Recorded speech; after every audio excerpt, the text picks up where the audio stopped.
focused on US-China tensions. In a tit-for-tat move, China has ordered the closure of the US consulate in Chengdu. The move comes 3 days after the US ordered China to shut down its consulate in Houston. The Consulate General of the United States in Chengdu was one of the 7 American diplomatic missions in China.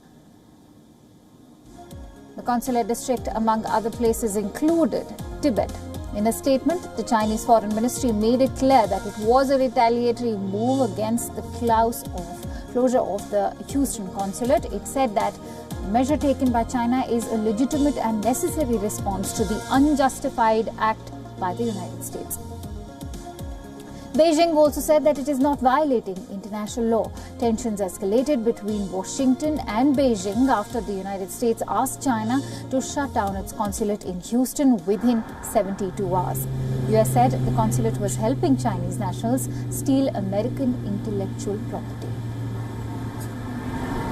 For more details, I'm joined in by our correspondent Richard Kimber, who's joining us live from Hong Kong this hour. Richard, a very warm welcome to you. Now that China has ordered the closure of a US consulate as a retaliatory response, is not the consulate war just another front through which tensions are ratcheting up between the two nations? This Chengdu consulate is an interesting development for the China's retaliation because it's specifically a key listening post for US efforts to try and understand what's happening in the western region of Tibet. Now, Tibet has long been a sore point between the East and the West in terms of superpower diplomacy because China has long sought to try and suppress dissent towards the Chinese government coming from the region of Tibet. So it's been a very important place for the US to have ears and eyes to understand what's happening there. So to close down the Chengdu consulate has added significance. It's not just a random move by China, a very deliberate move to try and close down a consulate that the US has long been using to try and understand how dissent is forming towards the Chinese government. So that's the reason that Chengdu has been targeted in this way.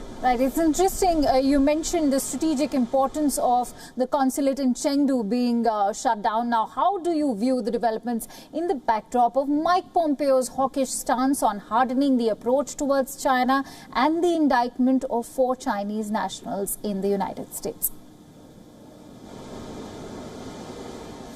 Well, that's right. Mike Pompeo pulling no punches. He's been describing the reason that they had to shut down the consulate in Houston as being nothing other than massive theft of intellectual property.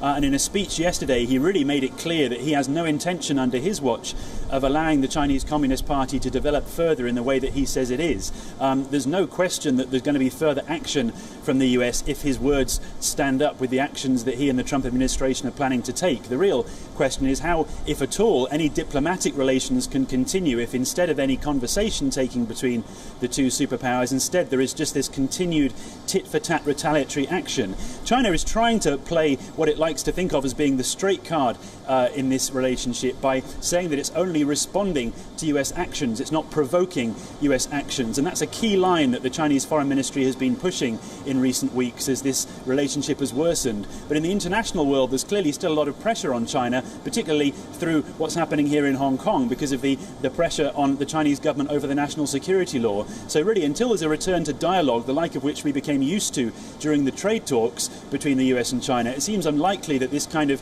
tension will actually simmer down.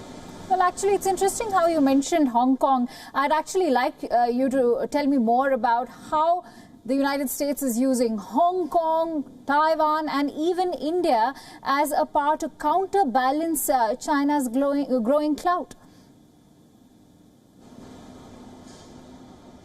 Well, certainly Hong Kong has ended up stuck in the middle to a certain extent between the Chinese-US situation. Just yesterday, of course, there was a big story here relating to the British National Overseas Passport citizenship offer. Another example where Hong Kong ends up stuck in the middle between East and West, because in this case, not the US, but the UK trying to exert more pressure on China by welcoming up to 3 million Hong Kongers to basically leave Hong Kong and move to the UK instead. Hong Kong, again, really stuck between a rock and a hard place in this situation, because although it welcomes international pressure from overseas superpowers as part of a means of trying to push back against the influence of China in Hong Kong, it does also cause damage to both the Hong Kong economy and the basic social fabric of the city. So it's very much a difficult situation here, and certainly as it becomes more complicated when Taiwan and India become involved as well, the whole geopolitical nature of this region is being shaken up by the continued discourse between China and the US. So there's an effort really on all diplomatic fronts to see if there's a means to try and solve this problem rather than just watch and allow it to get worse. Perhaps that explains why you said that China is not provoking, rather just responding. Richard, last but not the least, Asian stocks have been slipping due to the worsening US-China tensions. What are the biggest market risks at a time when the world is already reeling under the pandemic and a previously escalated trade war? That's right. There's been a lot of red activity on the markets here, both in China and in Hong Kong today, although it should be said that that comes after a very sustained rally that's basically been pushed and allowed to a certain extent by the Chinese authorities to allow this Chinese stock rally in the last month to really boom in a way that perhaps doesn't reflect the true fundamentals of the market values of the companies involved. But nevertheless, a lot of red activity on the markets today as this tension continues to rise. And being a Friday, it seems unlikely that things will turn around quickly towards the end of the week. Instead, perhaps a more cautionary approach heading into the weekend, knowing that indeed the US markets will then react US time Friday, and perhaps only on Monday will we really see the full impact of what happens in the Asian markets after the US starts trading on Friday, when no doubt will be some response from the US over this Chinese move to the consulate in Chengdu. Right, so we'll have to wait and watch to see the impact on the markets on Monday. For now, thank you so much, Richard, for bringing us all those.